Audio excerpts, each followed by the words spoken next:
Namaste. Today I'm talking about Karva Chauth, a festival, a vrat that is celebrated with a lot of joy and a lot of love in the northern parts of the country. And I feel that this is one festival that receives a lot of backlash. It also has a lot of misunderstanding attached to it. I feel people are not completely aware of the real reason behind it. We have a very superficial understanding of Karva Chauth. So I thought I'm going to put my tender wisdom take on it and help you understand this a lot better. But before we get into the understanding of the concept of Karva Chauth, I want you to understand where we are making the mistake. We are trying to understand the Eastern cultures from a very Western lens. Western lens is all about seeing the world in, let's say, a very singular format. Because the format of the Western cultures is that it is one life, we're living once, death comes once, there is no afterlife. We have to have all our achievements in this lifetime. So we are very material, we're going to get everything in this lifetime because there's nothing after that, right? But in the Eastern cultures, the core of Eastern cultures is multiplicity. We have many lifetimes, we have done many karmas, we're going to experience those karmas over many lifetimes. There is the whole idea of many gods because we worship a lot of things and not just one. There are meanings and concepts to that one idea, which are many in nature. And even if you look at our languages, right, if you think of Sanskrit, Sanskrit is a language where for one word you have 20 different meanings. And when you try and do a literal translation of it in any Western language, you will realize that they're struggling with words. They don't have as many words to explain different terms in Eastern languages. So to understand something which is at the core of Eastern culture, which is part of the Hindu culture specifically, I would say that we need to develop an Eastern lens. So today in this video, I'm going to try and help you develop that lens and help you understand how every single festival, every single concept, idea in the Hindu culture is not just having one explanation. It is made out of many layers. And we're going to slowly unravel each layer as we try and understand the concept of Karva Chauth today. So Karva Chauth as a word. So Karva is an earthen pot. Chauth, which actually is a word for the number 4. So fourth, Chauth is fourth. Now, why this Chauth? Why the combination of these two words? Of course, an earthen pot is part of the rituals, but Chauth basically means the 4th day of the 8th month of the Hindu Panchang or the Hindu calendar. Now, why is this 4th day very important? 4th day in Hindu culture is very important of any month because the 4th day is governed by Ganpati. Chaturthi is the 4th day of any month in the Hindu calendar. And this Chaturthi, because it signifies Ganpati worship, we need to understand who is Ganpati. Ganpati is a Vignaharta. He's the god who removes obstacles in our path. So we worship him every single month and we fast for him every single month on Chaturthi. So this one vrat of Karva Chauth has that connection with Ganpati. We will join the dots as we go along. Now, what is this month of Kartik, the 8th month of the Hindu calendar? What is it? It is believed to be the most auspicious and the most pious month of the Hindu calendar because this is the month where the energies of Shiva and Vishnu come together. And we celebrate a lot of festivals. This is a month of celebration in the Hindu calendar because we have very significant reasons to celebrate. We have Diwali happening, one of the biggest festivals in India. It happens in the month of Kartik. We also have Kartik Purnima, where you have the birth of Shiva's son, Kartikeya. We also have Tulsi Vivah, which is related to Vishnu. And Diwali, of course, as we know, is related to Vishnu because Vishnu's avatar Ram comes back home after 14 years of exile. We have many such festivals happening during the month of Kartik, and it all starts with Karva Chauth, the 4th day of the Kartik month, where we begin the Kartik month with the god that is the god of beginnings. So before any puja starts in India, we worship or we bow down to Ganpati. That is why when you enter somebody's house in India, they usually have a Ganpati at the door, just right on top of the door. That's the reason, because Ganpati helps you start things. So we cannot have the start of Kartik month without bowing to Ganpati. So there is that connection. Now, another layer to this is that we have two genders. You're either born as masculine, you're either born as feminine. So the male gender is the king of the material realm. You are the king of the physical realm, things that are tangible. They own it, they function really well with it. But when it comes to the feminine gender, the women, they are the queens, the etheric world, the etheric realm, the spiritual realm. This is also the reason why in Nari Jyotish, when we see a woman's chart, we see her in the chart as Venus. What is this woman like? When a client comes to us and we are trying to understand this woman, we first try and look at the Venus. The qualities that the Venus has in the horoscope is the qualities that the woman will have. This is how we study it in Nadi Jyotish. So we need to understand that Venus is exalted in the zodiac sign of Pisces, the highest, most spiritual sign.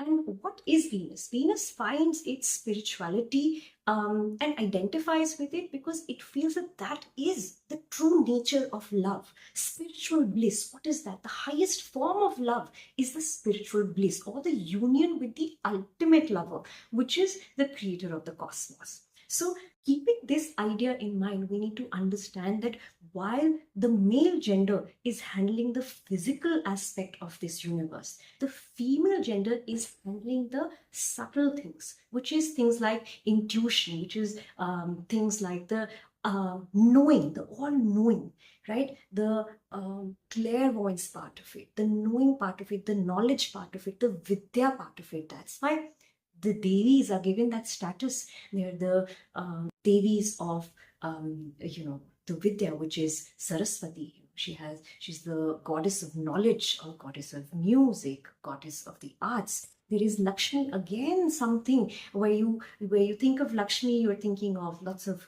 wealth, abundance. Where is abundance? It's not at your feet. It is here. You wear your jewelry all around your face, And we also believe that once the gods fail at a task, they reach out to the goddesses, the female energy. So the goddess can do and handle everything that's in the material world, but she mainly is the queen of the etheric space. So you will see time and time again in Hindu mythology, you will have the most powerful gods praying to the goddesses for help.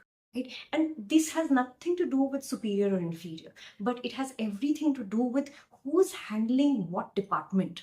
So the gods, when they feel, let's say Ram was doubtful of defeating Ravan, what does he do? He prays to the goddess to find help, to seek help, and to be able to defeat Ravan.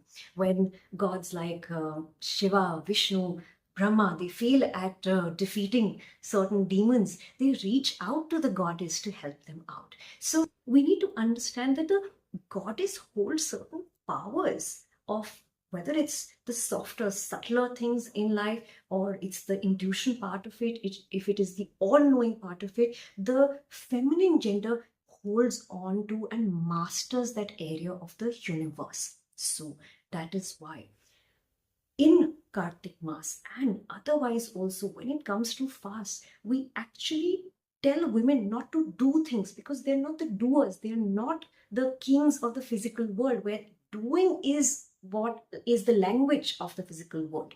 It's the knowing. The women are the queens of knowing. So they know things.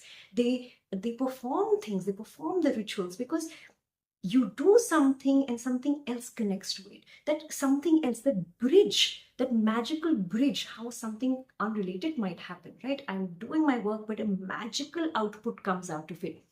They're the queens of that magical output. They're the queens of that undefined space that we don't have a word for it. We don't have the understanding of it, but the feminine gender is the queen of that.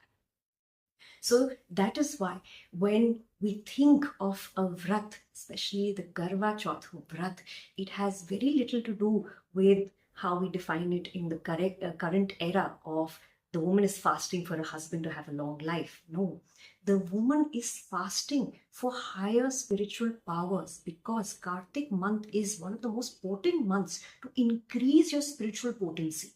And only when a woman fasts, only when you abstain from things. Because Kartik month is a month where you abstain from things. You try not to eat non-vegetarian food. You try not to consume alcohol. You try and increase the strength of your moral compass. And the way a woman can do it, a man cannot, because he's still dealing with the material stuff. He's still dealing with the elements of the physical world. So when a woman is increasing her powers, her spiritual powers, her powers of intuition, all knowing, that's when she can radiate out those powers around her.